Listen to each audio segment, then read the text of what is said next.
This is the Žižek Dictionary entry for desire, drive, by Henrik Jøker Bjerre. Desire and drive are two closely interconnected concepts that run throughout Žižek's oeuvre, relating to all of his major concerns: psychoanalysis, philosophy, and politics. They do most obviously relate to psychoanalysis, of course, and much of Žižek's discussion of them could be quite unproblematically described as the interpretation of Jacques Lacan's work on them. But it is precisely by relating desire and drive in the psychoanalytic tradition to fundamental problems in both philosophy and politics that much of Žižek's theoretical power and originality emerge. It is, in a way, the big obsession of my entire work. As he told Glenn Daly to read the Freudian notion of death drive with what in German idealism is rendered thematic as self-relating negativity. Desire. Desire, according to Lacan, is always the desire of the other, which means that it is a fundamentally intersubjective phenomenon and has a rather elusive character. It is different from mere biological need, thirst, hunger, cold, in that it cannot easily be satisfied. Indeed, strictly speaking, it cannot be satisfied at all. What we desire are, namely, not just objects like drinks, clothes, or bodies, but the objet a, which is really not an object, in the sense of Anglo-Saxon analytical philosophy at all, but the object cause of desire, that is, that which makes us desire concrete, stupid objects like drinks, clothes, or bodies. The objet a is the lost object, which we are looking for in everything and everyone around us. Where is that which will make me whole again after entering language and a world of unpredictable surroundings in which immediate and harmonious satisfaction is no longer possible? What I desire is the other's desire, meaning that I want the other to desire me, and therefore I try to guess what the other wants from me, what I could do to make the other desire me. The things that I desire, my tastes, wishes, choices, are thus directly informed by what, I imagine, the other desires. I wear these shoes because I suspect that the other would like me to like them. In The Plague of Fantasies, Žižek makes use of a little anecdote told by Freud to illustrate this intersubjective character of desire. One night, Freud noticed that his little daughter Anna was apparently fantasizing about strawberries and ice cream in her sleep. If desire was merely a biological urge, one could reasonably say that in her dream she was articulating that she was hungry, or that she was longing for the sweet taste of the berries. Žižek's interpretation is entirely different. While the little girl was eating her treat during the day, she was most probably noticing her parents' happiness in watching her enjoying.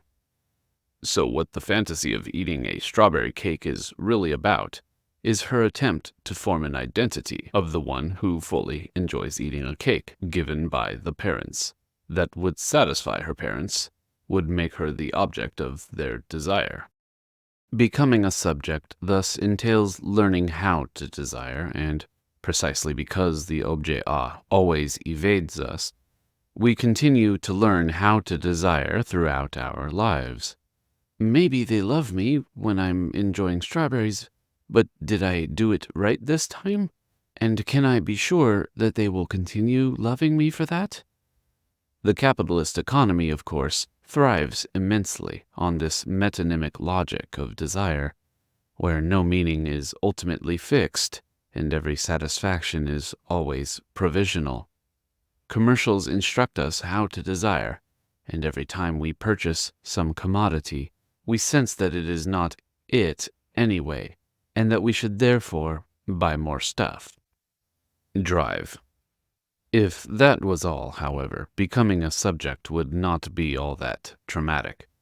The fantasized symbiotic state before castration might not be within our reach, but we could get some enjoyment out of objects and signs of love here and there, and although a bit neurotically always on the lookout for new forms of approval, we could probably learn how to get it more or less right and live relatively stable lives within the safe confines of fantasy. This picture, however, is too easily attained. It is, in a way, a sterile version of desire and of the objet A. What it lacks is precisely the dimension of the drive. Unlike much philosophical theory on ethical formation and language acquisition, Žižek finds one of his main interests not in the gradual transition from helpless infant to a competent, moral agent, but in the fundamental impossibility of this transition, in the lack of meaning that it always leaves behind. The imposition of the symbolic order creates not only the perpetual question, "What do they want from me?" but also questions like, "How did we get into this mess, and how do I get out again?" The symbolic order does not provide any justification of its existence, other than the signifier as such, and this lack, in a quite literal sense, cannot even be directly addressed, since we have only the language of the symbolic order itself to address it with. Drive is the subject's answer to this fundamental impasse. It is not a repressed, natural urge that must be domesticized, but on the contrary, the most radical result of domestication itself. Much of the contemporary philosophy of formation and linguistic normativity, virtue ethics, Hegelian pragmatism, etc., therefore entirely fails to recognize the crucial element in Žižek's grasp of human subjectivity, the night of the world, the madness of the transition from biology to culture. Human beings are not well-behaved animals that have gradually learned how to suppress their animal instincts, but much rather sexualized animals that have become sexualized by virtue of entering the domain of second nature. Therefore, the ultimate lesson of psychoanalysis is that human life is never just life. Humans are not simply alive. They are possessed by the strange drive to enjoy life in excess, passionately attached to a surplus which sticks out and derails the ordinary run of things. Desire and drive. Imagine J.R.R. Tolkien's Lord of the Rings as an illustration of the difference between desire and drive. The peaceful, homely countryside of the Shire illustrates rather well a realm of phantasmatic desire without drive. The hobbits are a species apparently devoid of madness and sexuality, although clearly in possession of language, humor, and desire beyond the realm of mere biological appetite, playfully enjoying the little pleasures of life and living from day to day. They might enjoy beer, tease each other, and Samwise Gamgee might be a little bit awkward in his romantic endeavors, but in general there seems to be no real trauma and no fundamental impasse in the lives of the hobbits. When hobbits have had their breakfast, instead of going on to read Sartre, they have a second breakfast. The disturbance is brought in from the outside, in the shape of the ring, and it is the tragic character of Gollum that incarnates the entire drive of the community. In his obsession with the ring, it is as if he takes on himself all of the discomfort and rage that has been miraculously absent in the Shire, a point that is emphasized by his unwitting self-sacrifice at the end of the story, when he pulls the ring out of Frodo's hands and slips into the infernal abyss of Mount Doom. If desire is the quest for the lost object, drive is the name for the mad insistence on the loss itself. Drives are partial, in the sense that they may get stuck on any particular object, but they also have a sense of the absolute, of an unconditional insistence beyond or in disregard of life and death. Smoking, for example, has the character of something excessive and uncontrollable that will kill you, but which nonetheless, or even therefore, has the quality of something you cannot not do. It drags you along, precisely because of its blatant meaninglessness. In the shift from desire to drive, we pass from the lost object to loss itself as an object. In other words, the weird movement called drive is not driven by the impossible quest for the lost object. It is a push to directly enact the loss, the gap, cut, distance itself. Desire and drive. Cultures are not like Middle Earth. They are always already infested with drive.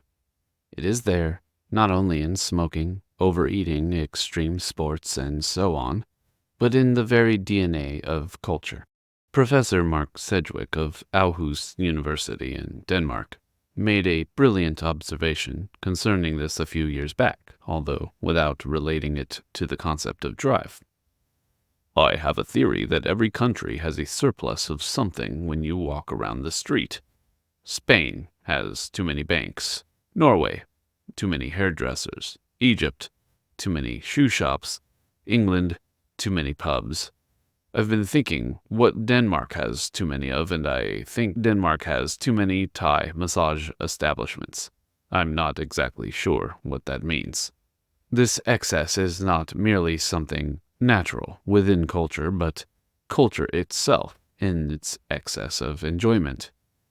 It is this excess that polite, second-nature theories of human subjectivity cannot explain, and it is Žižek's wager that it is precisely here that the cornerstone of culture lies, not only because it explains where the madness goes in any given society, but also because it is through this irrational and unpredictable excess that culture might again open up and give way to something new.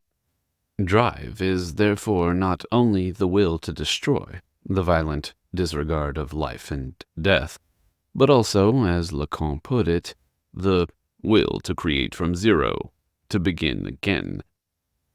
It is in this excess of culture that Žižek finds the resource for a political opening in the midst of the seemingly closed economy of commodified desire and the inertia of post-political administration. If desire is always preliminary and provisional, drive is the insistence on one particular point, even beyond the limits of rational justification. Therefore, any real political change must also rely on this dimension of the excess in culture, the mad rupture of the phantasmatic framework of desire. In David Fincher's film Fight Club from 1999, this is perfectly illustrated by Jack, or even more precisely, Jack's hand, beating himself up in front of his boss, and thereby suddenly opening a path to blackmailing the company and securing an entirely new life outside of the corporation. Drive has this peculiar and dangerous double edge of destruction and liberation. One would want to prescribe its use with caution, but this is exactly what it does not allow.